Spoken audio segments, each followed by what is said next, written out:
came within 25 days of President Trump taking over office in his second term. Right. And given the fact that he barely had time to settle down, I think the visit was very, very significant in terms of the outcomes. We all saw that there was a number of new initiatives on areas that were strategic, economic in nature. The decision that both sides would pursue a mutually beneficial, multi-sectoral, partial free trade agreement by September. The fact that the two sides would negotiate a new major defense partnership framework agreement. We're looking also at significant, enhancements of interoperability, some acquisitions of cutting-edge US defense equipment and technologies. I think that's all very, very important. I think you also have to factor in that the US has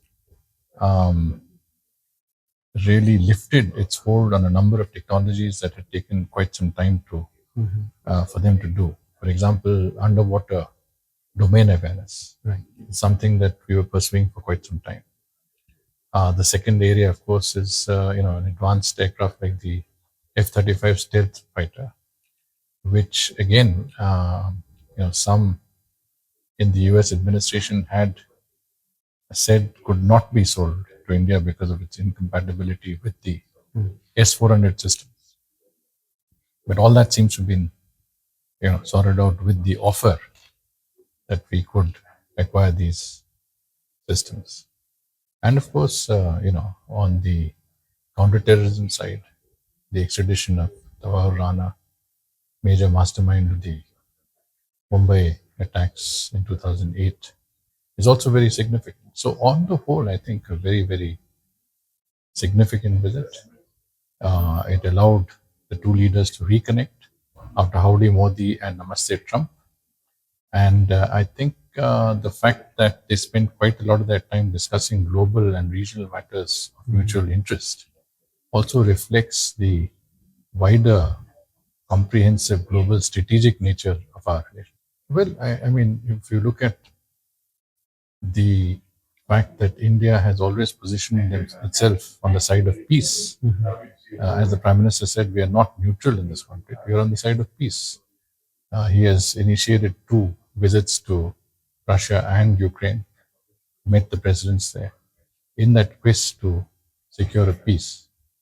Long before Donald Trump has talked about in putting an end to conflict. So, from that point of view, our interests and our visions coincide, and there is clearly an interest on both sides to achieve the same outcomes. Well, this has been an issue right from Trump 1.0, Right. which is why we had started negotiating a partial free trade agreement. And I think if we can conclude that early, then some of the issues would have been addressed, because it's a question of giving mutual access to our markets based on a preferential trade agreement. Lowering tariffs in general doesn't serve that purpose, because it will allow market access to other countries, not in the US. Right. But if we can have a specific, pinpointed, targeted bilateral trade agreement, I think both sides will benefit greatly. That's what we're working on. So, the facts of the matter seem to be a little hazy. We need to corroborate some of this. Right. And as External Affairs Minister Dr. Jaishankar says, we will need to examine this and to look at this. But prima facie, there seems to be an effort to undermine, or rather to interfere in India's democratic process, and that I think is unacceptable. I mean, if that is indeed correct, I think then it raises a lot of issues on the fact that we, as two democracies that share values and principles, we really shouldn't be interfering in electoral processes of each other. It does concern people in India. Well, I think Prime Minister Modi, when he visited the US last, I mean not this time, but before that, and addressed a joint sitting of Congress, he said, "The last time I addressed you, we were the ninth largest economy. Now we're the fifth largest economy. Right? By the time President Trump finishes his term, we'll be the third largest economy."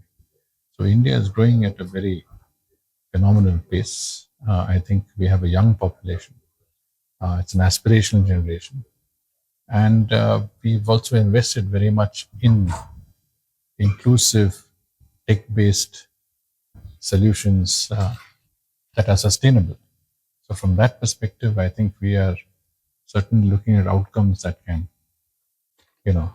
get us to the objective of being a Viksit Bharat by 2047. The role of the Indian diaspora is very important.